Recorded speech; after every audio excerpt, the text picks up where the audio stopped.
Hello and welcome to the CBT Dive, a video podcast that shows you how to use cognitive behavioral therapy skills in real life. I'm psychotherapist and social worker Raheem Thawer, and today's show is a CBT Shorts episode where we've collected moments from the original for you to dip into.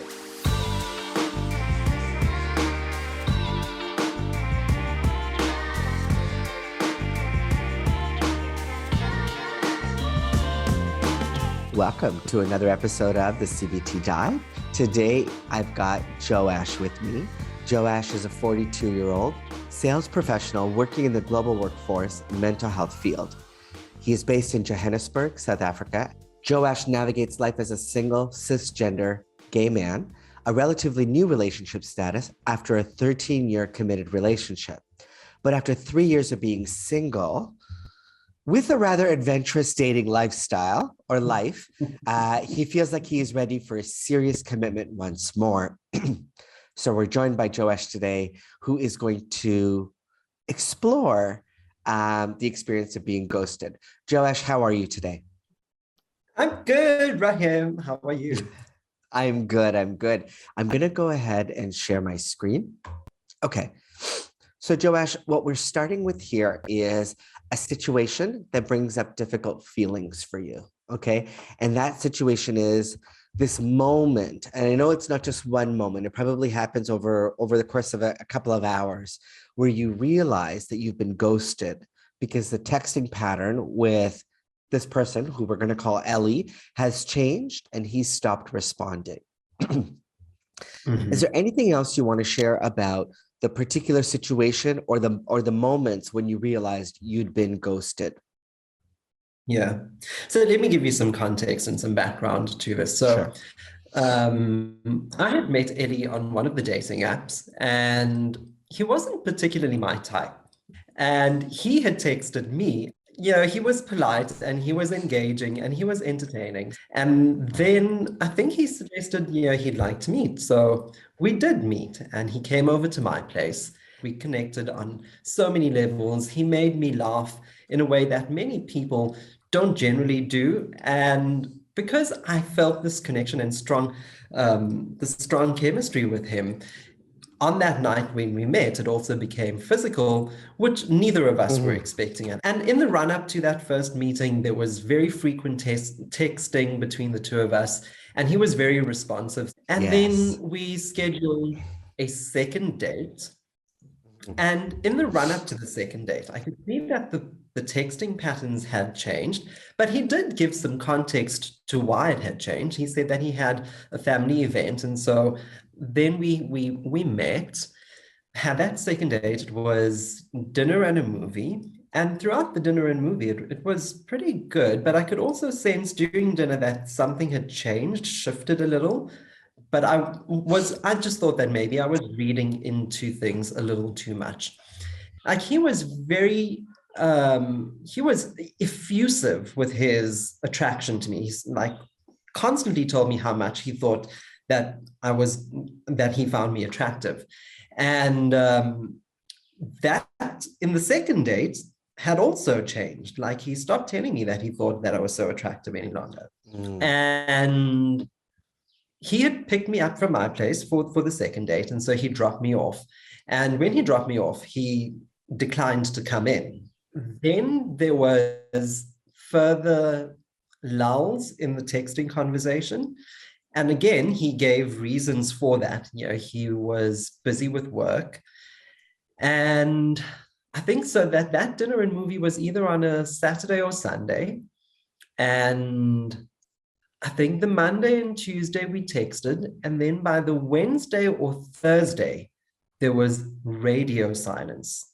And so, here we are a good few months later. And that was the trajectory of that. Now, the thing that was so frustrating is that I never even found the guy physically attractive, but I fell into something with his personality. And I thought oh my God, this guy is the kind of person that while I don't find him physically attractive, like there's something here that I could work with. And so to be ghosted by someone that I didn't even find physically attractive was like hella infuriating.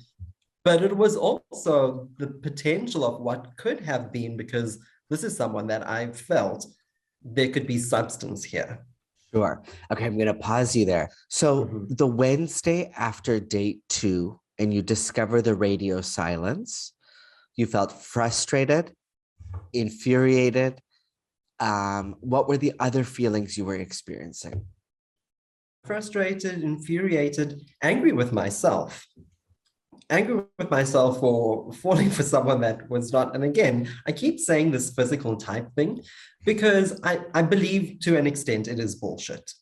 I think that we can build a connection with anyone uh, that we have a cerebral connection with, regardless of the Mhm. physicality.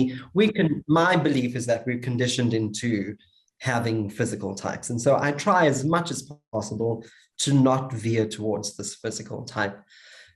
But having said that, he was not someone that I would typically find myself dating physically.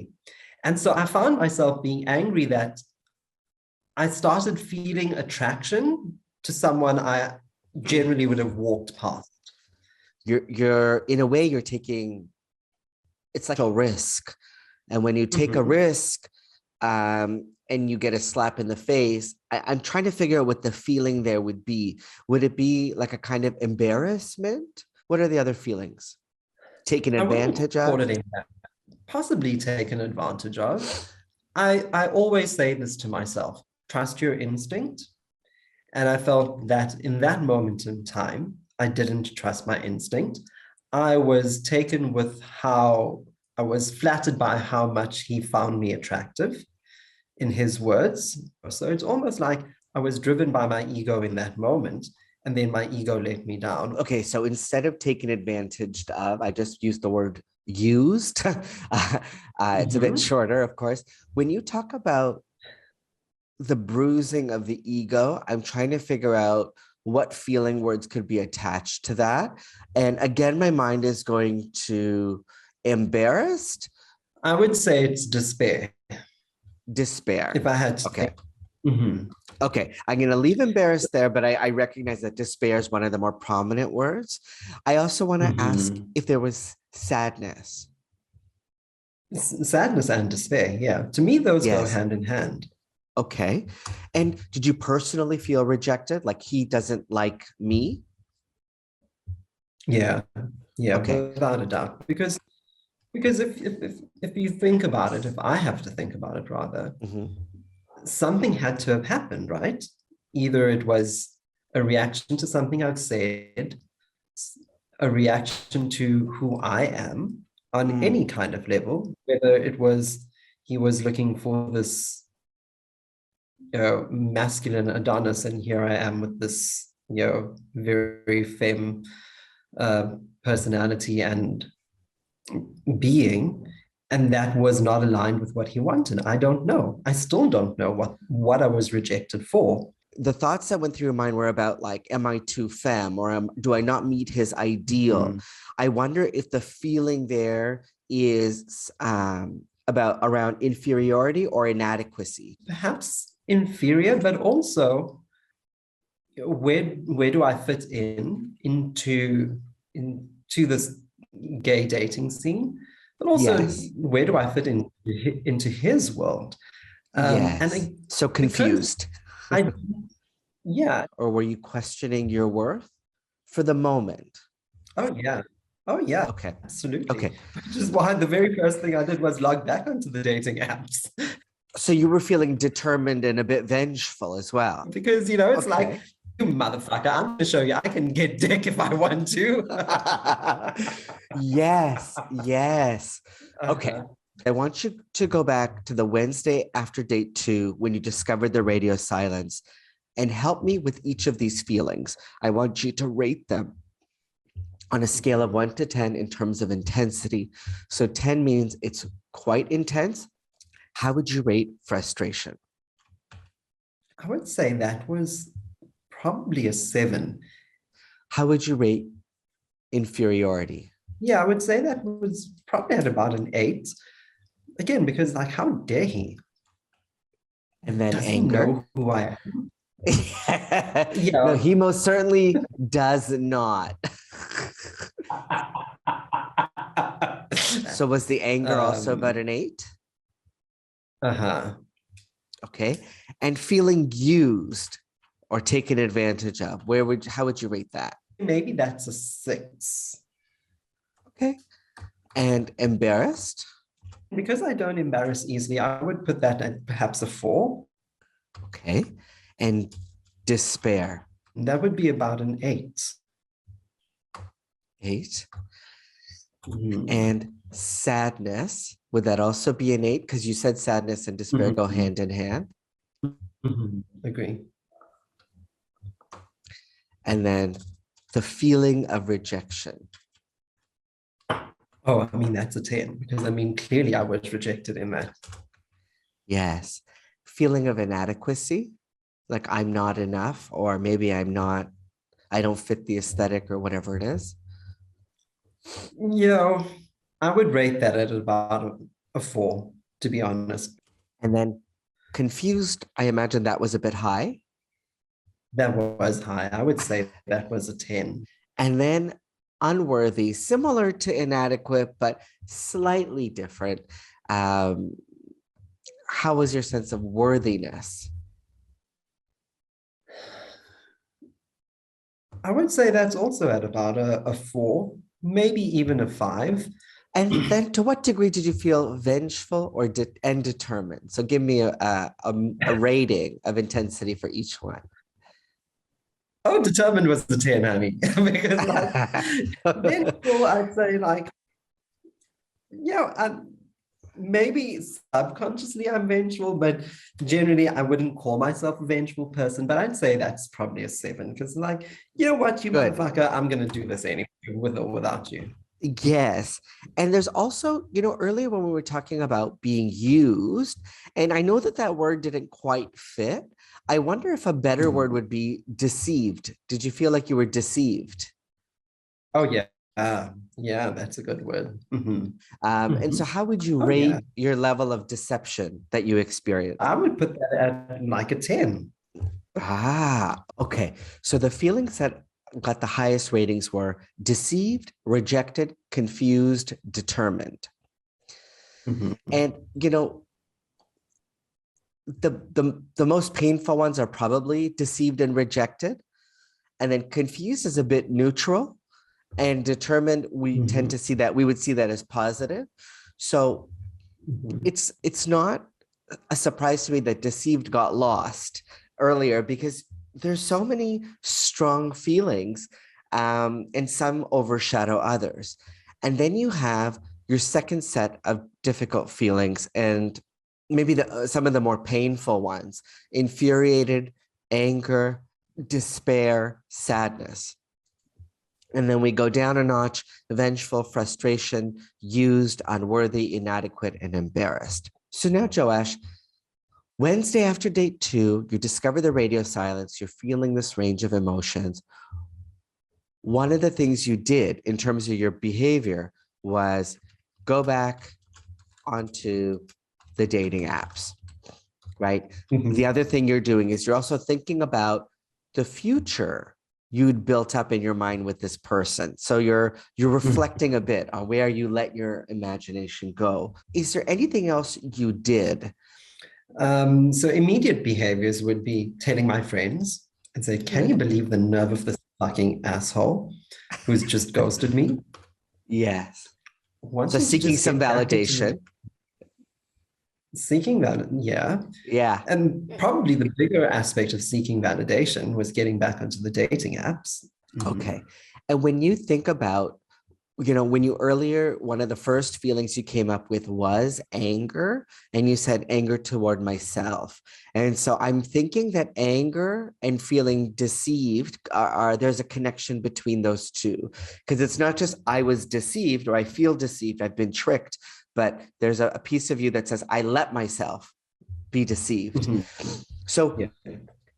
in your mind, when you say, I feel deceived, I feel anger, what are you thinking? What's the thought there? That I allowed myself to get into that situation against my better judgment. I would have walked past this guy had I seen him on the street and not really paid him any attention. And my friends tease me in that I find 90% of men hot. He's not in the 90%. So Joash, we can tell the audience I am that friend who teases you. Anytime we're together, I'm like, oh my gosh, Joash finds this guy hot. What a surprise. So look, I think when it comes to confusion, there's confusion about what happened, but I think there's also confusion around your approach to dating. It throws you for a loop in a way, because on the one hand, you say, you lead with physical attraction when you first meet somebody. And then you also think that physical attraction doesn't have to be completely important. And I wonder if it confuses you a bit. So it does. Now, I have a sense of why you felt deceived and what the thought is that's connected to that. Tell me about the thought that was connected to feeling rejected, inadequate, and unworthy. Because even though those have different ratings, I would group them together in terms of similarity of emotion. So let me give you some other context that I didn't mention to you. Yes. So Ellie is a white man who has a penchant for brown men like myself. Now, the minute I heard that, it was a red flag that I am just fulfilling his fetish for brown men. And I don't like that. Especially if you're white, don't fetishize me. Yeah. And so if you fell into this fetish and you ignored the red flags, what does that mean? That I'm not as attuned to my inner thoughts as I thought I was. And you know that I'm not on social media. And one of the reasons why I took myself off of social media is I didn't like who I was when I got the attention from people. It kind of made me narcissistic, and I didn't like that. I found myself seeking that validation. Okay. So I tried to put, when I asked, like, what does this mean for you? Or what does it say about you? I got a couple of things, but I'm not sure if I captured it accurately. So help me here. Well, the first thing is I'm not as attuned to myself and people dynamics as I thought. That's right. And the other one is affirmations from people are good for my ego, and I don't want to be at the mercy of others' likes. So is that accurate? True. And so it is accurate. And so I can give you some more context to that. So I grew up as a fat kid. I started to lose weight when I was a young adult. And over the course of my adult life, my weight would fluctuate, as it still does to this day. And immediately when I was heavier, the first question people would ask me, are you still going to gym? And I knew for someone who does religiously go to gym, whether I'm fat or thin, I knew that was a subtle way of asking or of saying, oh, you've gone fat. And so conversely, when people would say, oh, you've lost weight, you're looking so great, I would consciously distance myself from that association that my attractiveness is built into the size of my body.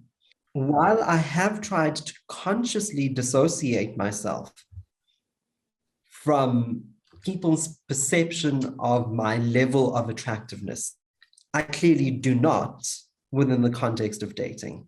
So in this context with Ellie, when you were ghosted, was one of your thoughts about your body? Yeah, not just body. It goes into all facets of who I am. The other components are going back to what we mentioned earlier. Am I just too effeminate for him? Am I not brown enough for him?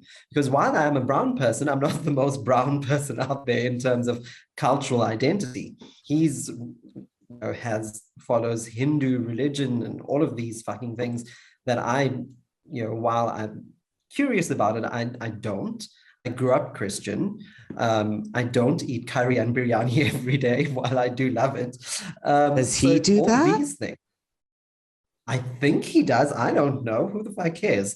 But I mean, he was very much. This is more than a red flag. Somebody who eats biryani every day is a red flag, sweetie. I don't know, but he was like culturally a lot more brown than I was. That's what I'm saying. So and he made you feel for a moment not brown enough, because like to be brown doesn't mean to be Hindu, right? But from the perspective of the white gaze, that is absolutely what brownness is. It's about like images of gods and goddesses or higher beings. It's ritual and all of this kind of stuff. So you're thinking, I'm not brown enough. So stay with this for a moment. If you're not brown like other men, or you're not as into this idea of culture, then what does that say about you? Is that he may not see me as being authentic. He may see me as being what other people would. And does that mean that you, for a moment, worry that you're not authentic enough, or you're not connected enough to your identity? I don't feel that, but I feel that may be his perception. And coming back to my body isn't thin enough or good enough, did this person ever comment on your body? He did. He was actually very positive about my body. He says, "Oh, I can see you work out." And I got sucked into the ego play that was there. So when you say my body isn't thin enough or good enough, like that's one of the thoughts. I get that you've gone through a process of self-acceptance, but you're also saying here that it's not thin enough or good enough for gay culture. Is that right? If we were to bring that into this situation, is that this guy maybe lied to me about being into my body? Is that what you're thinking? Okay. And when you think your body isn't good enough for gay culture, is there a fear associated with that? So the fear for me is that you'll never fit into, or you'll never find happiness. So if I don't fit into the textbook definition of what a gay man should look like, then my chances diminish. So, if your body isn't thin enough or good enough for gay culture, what you're saying here is that there are fewer opportunities for sparking. Yeah. With other gay men. Right.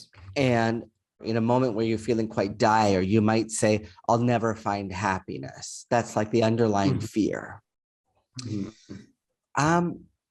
Okay, let's pause here for a moment. I'm going to go back to a couple of the thoughts that we've already put down here. What we have been doing is we've been enumerating what I would call your automatic thoughts. Now, because you had 4 feelings that had a rating of 10, another 4 that had a rating of 8, right? We're working with 8 feelings that are quite prominent. So now it's my job to ask you some follow-up questions. I want to distill these thoughts into something that's a bit more basic, or something that's helping to drive a lot of the difficult feelings. So when you say I allowed myself to get into the situation despite my better judgment, like if I were to ask you, what does that mean? Is that again about you not being attuned as you thought? Yeah, okay. It is about that. It's also, it's about not trusting my instinct. Okay. So your instinct, now this is tricky because your instinct was about physical attraction, was it not? Or was your instinct, was the red flag that I'm not physically attracted to him, so I shouldn't go further? Or was your instinct that he fetishizes brown men, so I shouldn't take it, I shouldn't pursue it? It's both of those. And when you didn't listen to those things, what is it? There's a reason you did it. You know, what were you, why did you want to put them aside? You were hoping that what would happen? So the reason I put them aside is because the banter, the conversation, the chemistry, and the spark were all there. And so I thought, let's give him the benefit of the doubt. And so what if his previous partner was brown? You know, and if that's his thing, then that's his thing. But this is like a really nice guy that I'm having a great time with. Surely he deserves to have a chance. So he deserves to have a chance. And you started building up an image in your mind about what your future could be like together. Mm-hmm. How far did your mind go? So a life together, a life as in a committed relationship, which comes with all the accoutrement of what a committed relationship is. So part of this is like he deserves a chance and we could have a life together. And if we go into that a bit deeper, it's about, I thought we'd have a life together. And the consequence is I'll never find happiness. So my question to you, Joash, is which of these thoughts would you identify as your hot thought? Meaning the one that is most salient, the one that's most prominent, that's driving a lot of the difficult feelings. Yeah, I'll never find happiness. Yeah. Now, we're going to go through a short process of evaluating this thought. What is some evidence you have in your dating and relationship life that supports the idea that you'll never find happiness? I've been dating for 3.5 years and I've not been able to have something sustained beyond 2, maybe 3 dates, while other people have been single for far less time than I have, and they have went on to merrily find their version of happiness. Is there somebody you're thinking about in particular? A friend, and also, you know, my ex went on to have 2 significant relationships after me. Look, I'm going to come back to the automatic thoughts, actually, because you said something right now that made me think that perhaps I'll never find happiness is a belief you have, or it's a scary belief you have. If we were to add to that, is it if you were to say I'll never find happiness because, how would you finish that sentence? Because I don't meet the expectations of what people want in a relationship. And what do they want? Someone who is more masculine, has a more perfect body, because I'm, again, furthest away from that. Is this like the Adonis physique you're talking about? Like the broad shoulders, small waist, big butt? Yeah. Okay, let's go back to evidence that supports this hot thought that you'll never find happiness because you're not masculine enough or don't have the Adonis physique. Where else do you get evidence that supports that? So your friend and your ex, are they more masculine? Do they have that physique? Yeah, I mean, if you had to look up a picture of Adonis physique, both of them are those images. Okay. Is there any other evidence? Like, for example, has someone told you that they would date you if you were more masculine or had a different physique? So someone in relation to you say, oh, I'm not really into camp men. Or, you know, you're cute, but you know, you're just too femme, or whatever the case is. Okay. Let's go to the other column. Now, this one is a bit harder, but just as important. What is evidence you have that doesn't support this idea? That you'll never find happiness because you're not masculine enough or don't have the Adonis physique? I was in a relationship for 13 years with someone who loved me, whom I loved. Have you been on dates where people appreciated your feminist or your campiness? Yeah, I was dating someone who loved, again, it was just like a 1 or 2 dates that we went on, who thought that my sense of style was really interesting and was fun. And so he liked that about me. And my sense of style is anything but heteronormative. And the same person was also very much in love with my body, Ah. everything about my body. And so this is, you've been with a couple of guys then, I think, from what I've heard, that are really are in love with your body, including the guy who Mhm. ghosted you, right? Including the fucking guy who ghosted me. Um, we're going to move over to the next column, which is the alternative thought. Now, alternative Mhm. thoughts are not positive affirmations. A positive affirmation would be, everything happens for a reason. One day I'll meet the person of my dreams. I don't subscribe to that Mhm. because I don't think that it speaks to your experience and what you're talking about here. Alternative thoughts are going to be alternatives to what we have in bold here that says, I'll never find happiness because I'm not masculine enough and I don't have the Adonis physique. So given that we've gone through the evidence for and against, what might an alternative thought be? Is that I will continue to have a very adventurous and fun dating life. Okay. And is there happiness in that?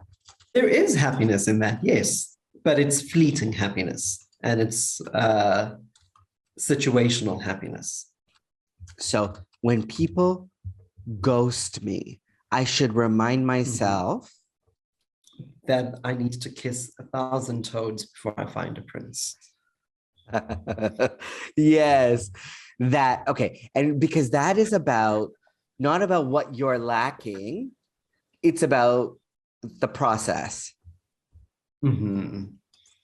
When people ghost me, I should remind myself that it's not about something I'm lacking, but rather the process. Kiss 1,000 Mhm. toads. You also said that you really want to get past date 2 and 3. And when that doesn't Uh-huh. happen and you're ghosted, what's a helpful thing to remind yourself of or to tell yourself? You're a face in a sea of faces. You're a face in a gallery of faces. Very often we become disposable when you're in that um, gallery of faces because you simply move on to the next. So if I don't get past date 2 or 3, it's often because of the culture of being disposable in a sea of Mhm. options. All right. So here are our alternative thoughts. I will continue to have an adventurous dating life. I can have short periods of happiness. When people ghost me, it's not about something I'm lacking, but rather the process. If I don't get past date 2 or 3, it's often because of the culture of being disposable in a sea of options. Now, Mhm. you've also been comparing yourself to your ex and your friend. So I think you got to put something in your Mhm. alternative thought that captures that. So while other people have more relationships, There's someone for everyone. And so I may not be the benchmark, but not everyone likes vanilla. yes. While I do want a relationship, I still really enjoy the whole dating culture that I'm in right now. The comforting thing about being rejected is that you're never going to please 100% of people 100% of time. And I'm okay with that. Okay. Mhm. So based on what we've just said, tell me what you think about this. I can want a long-term relationship and continue to enjoy dating life. Dating also teaches me new things, and it's fair to be upset about feeling deceived. Mhm. Does that speak to you? Does that capture what Oh, you've just yeah. been saying? Okay. I'm going to Mhm. put that in bold. When you read that alternative thought, I want you to think about, conjure up the feeling of being ghosted. We've all been there, right? It's painful. Tell yourself, I want a long-term relationship and I continue to enjoy dating life. Dating teaches me new things. And it's fair to be upset right now about being deceived. Mhm. Does the intensity of being deceived, how would you rate it? We're going back to your original feelings and we're rating them now. We're re-rating them. In this moment, when you meditate on the alternative thought, how do you rate the intensity of these feelings? So deceived is still high up there because Is it that's still a just 10? not an yeah. Good. How about rejected? 5/6. Confused? I would say that's still high. So Yeah, 8. absolutely. And how determined do you feel? Oh, still a 10, honey. And infuriated? I'd probably say maybe about a 7. Okay. And anger at Also yourself? about a 7. Okay. Despair, yeah, like 4. Okay. And sadness? Also a 4. Okay. Vengefulness? I'll show him. I would say maybe a 5. Yes. And your level of frustration? So I'd still put this at about a 6 or a 7. Okay. How about feeling used, About 4. unworthy, I would put that at 4 as well. mhm, inadequate, Um, 4. and embarrassed? I would put that at 3. All right. Are there any new feelings that are emerging for you? Hopeful, Yeah. adventurous, I also wonder if you feel a optimistic. bit, oh, okay. Yeah. Hopeful, optimistic. That's good. You might actually be feeling worthy. You're actually, it's not about how unworthy do I feel, but there's a sense of like worthiness and confidence. If I said like, how worthy do you feel next to this person who short-sightedly ghosted you? Yeah, I know I'm worthy of many things. Yeah, So I would rate my worthiness high. I would put that good. as a 9 or a 10 even. Okay. And then is there a kind of righteousness? I would say so. All right. I'm going to leave it there because we're adding new feelings and that's good. Mhm. So, by the time we get to the end of a thought record, right, adding new feelings can be helpful because it means that, we've gone from the difficulty of identifying basic emotions in a situation and expanding to creating space for so many more. So we've got deceived and rejected. And rejected's gone from 10 to a 5. Deceived has stayed the same. Mhm. Your level of determination is good, but your resentment and your vengefulness has gone down. You've discovered not just that you're not unworthy, but that you are worthy. You're optimistic, adventurous, Mhm. hopeful, and you've got a bit of righteousness, which is healthy. You're infuriated, frustrated, angry, confused at a similar level that you were before, but your sense of feeling used has gone down. Your sense of being Mhm. confused has gone down a bit. And then your feelings of despair, sadness, and unworthiness went down quite a bit. And inadequate and Mhm. embarrassed went down just a touch. Have a Mhm. look at this thought record and just tell me, what are some of your overall reflections? So this has articulated things that I've felt but not paid attention to. That I still have difficulties with my body, with um, and how that manifests itself in the Yeah. relationships, dating situations that I find myself in.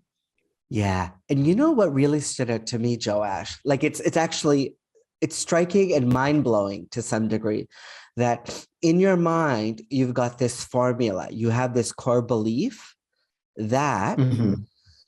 people spark with physical attraction and then they build something deeper.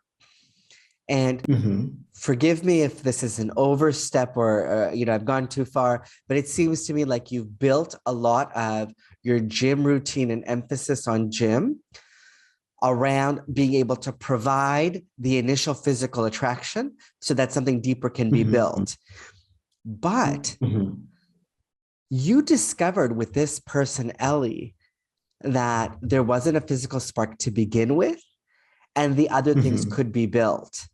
So I think there's a larger takeaway here that the formula might be different for different people. The formula can be disrupted or altered sometimes. Yeah. Joash, I'm going to thank you for being a guest on the CBT Dive. Maybe we'll see you again, but thank you for going through this process. Take care. Thank you, Rahim. Bye. That's our CBT Shorts episode for today. I'm Rahim Thawer, and thank you for joining us. Please subscribe wherever you get your podcasts. If you want more content from us, check out our other social media platforms. The CBT Dive is intended for educational purposes and not meant as a replacement for therapy.